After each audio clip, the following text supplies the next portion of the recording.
दोस्तों, आप देख रहे हैं हॉरर हाई। दोस्तों, अगर आपको हमारी कहानियाँ पसंद आती हैं तो चैनल को सब्सक्राइब कर लीजिएगा, क्योंकि बहुत सारी मेहनत लगी होती है इन कहानियों को खोजने में और बनाने में। चलिए आज की कहानी की शुरुआत करते हैं। ये कहानी मुझे अमित जी ने भेजी है।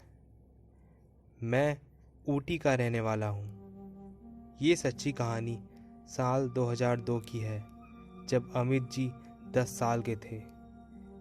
वो भयानक रात और वो डरावना नज़ारा आज भी अमित जी को सपने में दिखाई देता है। चलिए इस कहानी को अमित जी के ही ज़ुबानी सुनते हैं। 2002 के मई महीने में पिताजी, ताऊ जी, बड़े भैया, छोटी बहन और मेरी मम्मी, हम सब ने कसारा घाट में नाइट कैंपिंग करने की योजना बनाई थी। हम घर से शाम 6 बजे निकले थे और रात के 9:20 तक कसारा घाट में पहुंचे थे। मेरे बड़े पापा यानी ताऊ जी ड्राइव करके गाड़ी चला रहे थे और हम लोग 9:20 तक पहुंच चुके थे। हम सब का बहुत मन था कि हम लोग कभी कैंपिंग करने के लिए जाएं, और हम में से किसी ने जंगल भी अच्छे से नहीं देखा था, तो हम पहली बार जंगल कैंप के लिए गए थे। वहाँ सब तरफ घनी झाड़ियाँ और बीच में अच्छी खासी सूखी वाली घास थी, और उस जगह बहुत अजीब अजीब तरह के प्राचीन पत्थर भी पड़े हुए थे, जिन पर एक विचित्र भाषा में कुछ लिखा था। कोई अलग ही लिपि लिखी थी। हमने कार एक अच्छी जगह पार की। सबको बहुत तेज़ भूख लगी थी, तो हम सब ने सबसे पहले खाना खाने का ही प्लान बनाया, और पापा साथ में लाई हुई मुर्गी काटने पत्थरों के पीछे गए थे। हम सब लोग तैयारियों में जुट गए थे। थोड़ी ही देर में जब पापा मुर्गी काटकर वापस आए तो बड़े पापा बोले, ये क्या झाड़ पत्ती काट कर लाए हो? मुर्गी कहाँ है? फिर पापा ने भी उनके हाथ की तरफ देखा और बोला, अरे ये झाड़ पत्ती कहाँ से आ गई? वो भी चौंक गए और झटके से उसे फेंक दिया। पापा ताऊ जी को बोले, अरे नहीं भैया, मैं तो मुर्गी ही काट कर लाया था। फिर ताऊ जी बोले, बिट्टू, अभी पार्टी शुरू भी नहीं हुई है और तुम्हें चढ़ भी गई। हम दोनों भाई इस बार पर बहुत हंस रहे थे। फिर पिताजी और ताऊ जी दोनों मिलकर उसी जगह गए और देखा मुर्गी वहीं पर पड़ी थी। पापा बस सोचते ही रह गए कि अभी उनके साथ ये क्या हुआ था। फिर बड़े पापा ने खुद मुर्गी काटी, और जब वो दोनों चूल्हे के पास आए तब हमने पापा की चीखें सुनी। जब हमने पीछे मुड़कर देखा तो वो भयानक नज़ारा देखकर हम सब दहशत से दहल उठे, क्योंकि बड़े पापा के हाथ में कोई कटी हुई मुर्गी नहीं, बल्कि किसी इंसान का कटा हुआ सिर था। बड़े पापा ने थर थर थर थर काँपते हुए वो भयानक सर घनी झाड़ियों में फेंक दिया। हमने सबने लाइट्स, टेंट, बर्तन, चूल्हा सब वहीं छोड़ दिया और जान बचा के भागने लगे। बड़े पापा गाड़ी स्टार्ट करने आए और गाड़ी स्टार्ट करने लगे, पर गाड़ी थी कि स्टार्ट होने का नाम ही नहीं ले रही थी। तभी हमने वहीं कैंपिंग के लिए एक झाड़ी पर मिनी लाइट बांधी थी। उसकी धीमी धीमी रोशनी में हमें दिखा कि उन्हीं पत्थरों के बीच में से एक काला काला साया धीरे धीरे हमारी तरफ बढ़ने लगा, और जब वो काला साया थोड़ा साफ दिखाई दिया तो डर से हम सबकी चीख निकल गई थी, क्योंकि उसके कंधे पर तो सिर ही नहीं था, बस उसका धड़ लड़खड़ाते हुए हमारी ओर आ रहा था। उस माहौल में बहुत ज़्यादा बदबू आ रही थी, जैसे कोई सड़ी गली चीज़ हमारे पास आ रही हो। शायद उसका ही सिर हमने अभी अभी झाड़ियों में फेंका था। उस भयानक बिना सर वाले प्रेत को देख हम सब बहुत ज़्यादा डर गए थे। डर से हमारे दिल की धड़कनें बहुत ज़्यादा बढ़ रही थीं। गाड़ी स्टार्ट होने का नाम ही नहीं ले रही थी।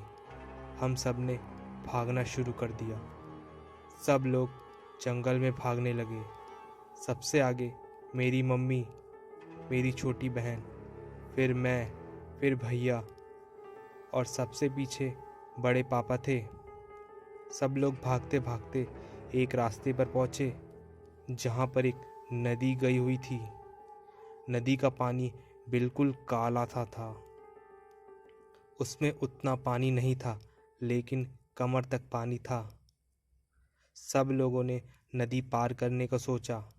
भैया ने छोटी को गोद में उठा लिया और सब लोग एक एक करके नदी पार करते चले गए। जब आखिरी में ताऊ जी नदी पार कर रहे थे, तभी अचानक उनका पैर फिसल गया और वो नदी में गिर पड़े और जोर से चिल्लाने की आवाज़ आई। नदी में गिरते ही वो अचानक गायब हो गए। पापा पानी में उतरे और उन्हें बहुत ढूंढा, पर वहाँ पर पानी में ताऊ जी दिखाई ही नहीं दिए, क्योंकि पानी तो आधे कमर तक ही था। ताऊ जी के डूबने की हम लोगों को ऐसी आशंका हो गई कि ताऊ जी डूब गए।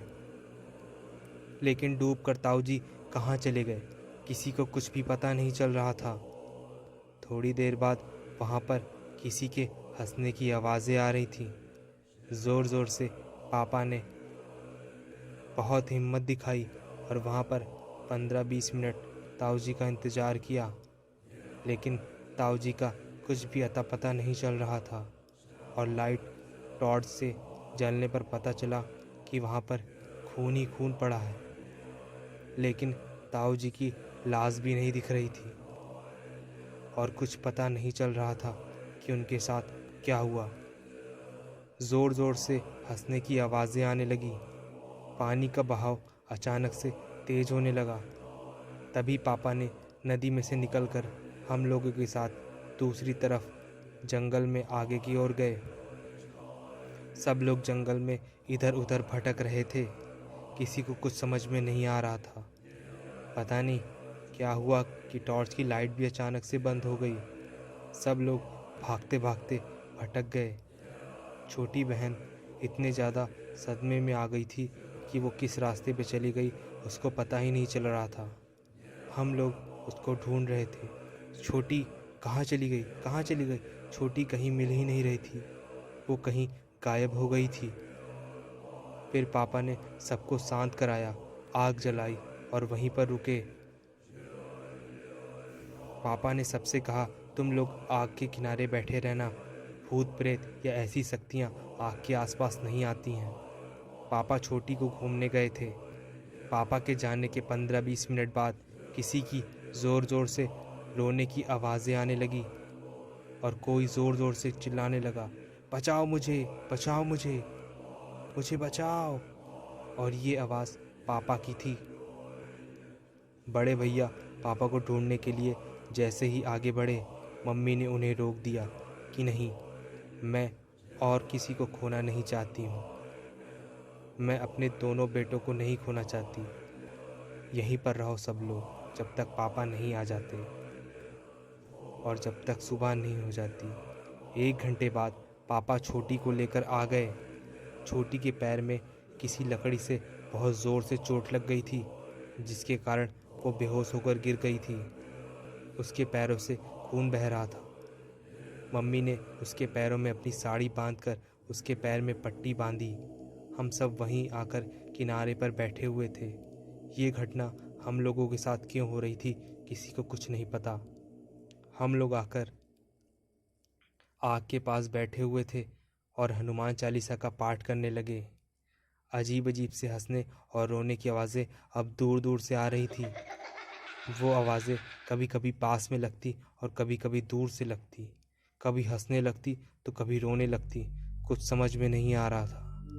धीरे धीरे सुबह हो गई और हम लोग जंगल में से निकलकर हाईवे पर पहुंच गए थे। वहाँ से एक ट्रक जा रहा था, जिससे हम लोगों ने लिफ्ट मांगी और अपने घर को पहुँचे।